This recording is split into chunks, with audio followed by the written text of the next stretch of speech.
எல்லாருக்கும் வணக்கம். நான் நம்ம தேனி தண்டல் சேனல்லேருந்து பூங்கொடி பேசுகிறேன். இன்றைக்கி நாம் பார்க்க போகிறது மட்டன் குழம்பு எப்படி செய்கிறது அப்படிங்கிறத பற்றி தான் பார்க்க போகிறோம். இப்போது இதில் நம்ம 1/4 கிலோ மட்டன் எடுத்து கழுவி வச்சுருக்கோம். ஒரு குக்கரை அடுப்பில் வச்சுட்டு ஒரு 2 டேபிள் ஸ்பூன் எண்ணெய் விடுறோம். அது சூடு ஏறினதுக்கப்புறமா நாம் மட்டனை இதில் போட்டு வதக்கணும். ஏன் மட்டனை போட்டு வதக்குறோம் அப்படின்னா, நீங்கள் மட்டனை போட்டு வதக்காமல் அப்படியே வெறுமனே போட்டு இது பண்ணிங்கன்னா குக்கர்லேருந்து பொங்கிக்கிட்டே வரும். அதுக்காக தான் நாம் குக்கரில் போட்டு மட்டனை வதக்கிட்டு அதுக்கப்புறமா நாம் குக்கரில் விசில் வைக்க போகிறோம். இப்போ நல்லா வதங்கிருச்சு. வதங்கினதுக்கப்புறமா இப்போ நாம் என்ன பண்ணுறோம் அப்படின்னா, மஞ்சள் கொஞ்சம் தாராளமே போட்டுக்கலாம். 1 ஸ்பூன் மிளகாத்தூளும் 2 ஸ்பூன் மல்லித்தூளும், மஞ்சள் நம்மளுக்கு எவ்வளோ தேவையோ அவ்வளோ போட்டுக்கலாம். இஞ்சி பூண்டு விழுது எல்லாமே சேர்த்துக்கிறேன். இது எல்லாமே சேர்ந்து வேகும்போது தான் நமக்கு மட்டனில் அந்த மிளகாத்தூள் எல்லாமே ஏறி இருக்கும்.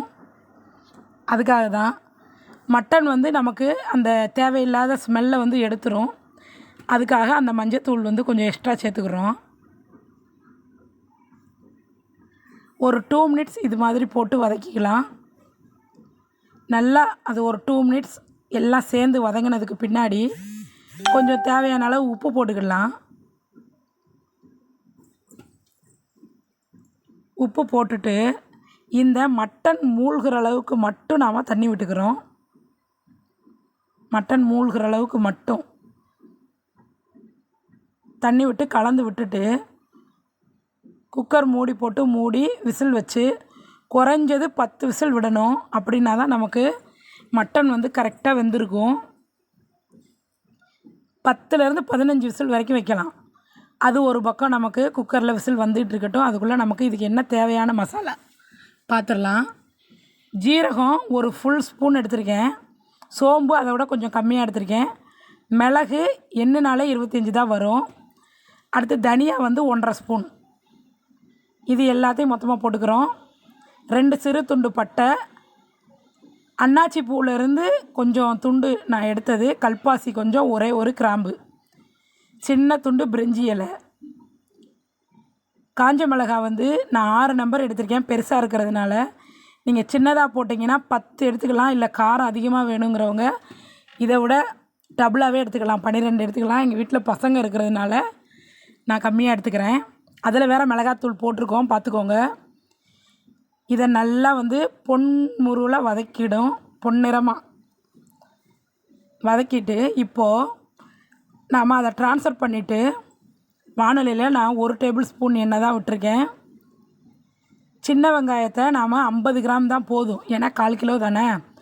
அதனால் 50 கிராம் எடுத்து அதை நல்லா உரித்து நான் 2 மட்டும் கட் பண்ணி வச்சுருக்கேன். சின்னதாக கட் பண்ணலை. ஏன் அப்படின்னு கேட்டிங்கன்னா, நம்ம இதை 2 வதக்கிட்டு அதுக்கப்புறம் 2வது மிக்சியில் போட்டு தான் அரைச்சிக்க போகிறோம். அதுக்காக தான் நான் இதை 2 கட் பண்ணி வதக்கிறேன். நல்லா ஓரளவுக்கு இது நல்லாவே பொன்முருவில் வதங்கணும். கோல்டன் கலர் சொல்லுவாங்க இல்லையா, அந்த அளவுக்கு வதக்கணும். சின்ன வெங்காயம் டக்குன்னு கலர் சேஞ்ச் ஆகிடும். அந்த அளவுக்கு வதக்கிக்க வேண்டியது தான். வதக்கிட்டு தேங்காய் பத்தை, இதுக்கு நம்ம 1/4 கிலோ தான், அதனால் அதுக்கு எவ்வளோ தேவையோ அவ்வளோ எடுத்துக்கலாம். இப்போ இது எல்லாத்தையும் நாம் மிக்சியில் போட்டு கிரைண்ட் பண்ணணும். மிக்சி ஜார் எடுத்து அதில் ட்ரான்ஸ்ஃபர் பண்ணிக்கலாம். இந்த தேங்காய் பத்தையை நாம் சின்ன சின்னதாக கட் பண்ணி அதில் போட்டுக்கிடுவோம்.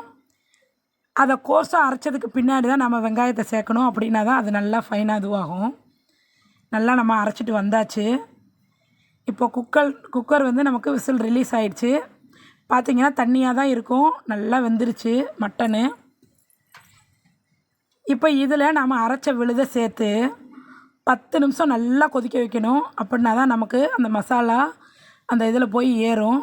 நமக்கு இப்போ 10 நிமிஷம் ஆயிடுச்சு, நல்லா சுண்டியும் வந்துருச்சு.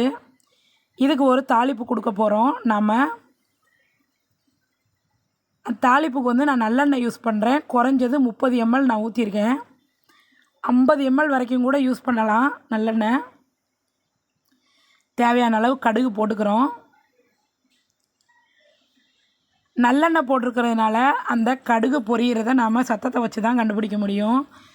அது எல்லாமே அந்த பொங்குன மாதிரி வந்துடும். இப்போ நமக்கு கடுகு வெடிச்சிருச்சு. உளுத்தம் பருப்பு சேர்த்துக்கலாம். உளுத்தம் பருப்பை சேர்த்துட்டு அதுக்கப்புறமா நான் ஒரே ஒரு சின்ன வெங்காயம் ரொம்ப பொடியாக நான் நறுக்கி வச்சுருக்கேன். அது கோல்டன் கலர் சேஞ்ச் ஆகிற அளவுக்கு நாம் நல்லா இதில் விட்டுடணும், வதங்க விட்டுறணும். அதை ஒரு ஸ்பூனில் எடுத்து பார்த்தா தான் உங்களுக்கு தெரியும் நல்லெண்ணெய் பொங்கும். அதை ஒரு ஸ்பூனில் எடுத்து பாருங்கள் ப்ரௌன் கலர் சேஞ்ச் ஆகிடுச்சான்ட்டு. கொஞ்சம் சேஞ்ச் ஆக ஆரம்பித்த உடனேவும் இப்போ நமக்கு சேஞ்ச் ஆக ஆரம்பிச்சிருச்சு. இப்போயே நம்ம கருவேப்பிலை சேர்த்துக்கலாம். கருவேப்பிலையும் நான் இப்போ போட்டுட்டேன். 2 காஞ்ச மிளகாய் நான் உடச்சி போடுறேன். அவ்வளோதான், நம்ம தாளிப்பு வந்து ஆல்மோஸ்ட் முடிஞ்சிருச்சு. இதை தூக்கி நாம் அந்த மட்டன் குழம்போட சேர்த்துடலாம். இந்த தாளிப்பு இது மாதிரி பண்ணிங்கன்னா ரொம்ப ரொம்ப டேஸ்ட்டாக இருக்கும் நம்மளுடைய குழம்பு. எல்லாத்தையும் ஒன்றா கலந்து விட்டுருங்க. அவ்வளோதான், இப்போ நம்மளுடைய மட்டன் குழம்பு சாப்பிட்றதுக்கு ரொம்ப சுவையான விதத்தில் தயாராகிடுச்சு. நீங்கள் உப்பு எல்லாமே கரெக்டாக இருக்கான்னு இப்போ ஒரு தடவை டேஸ்ட் பண்ணிக்கோங்க. எனக்கு கரெக்டாக இருந்தது. ஓகே ஃப்ரெண்ட்ஸ், இந்த வீடியோ உங்களுக்கு பிடிச்சிருந்ததுன்னா நம்ம சேனலை சப்ஸ்கிரைப் பண்ணிட்டு பக்கத்தில் இருக்க பெல் பட்டனை கிளிக் பண்ணி விடுங்க. தேங்க்யூ ஃபார் வாட்சிங்.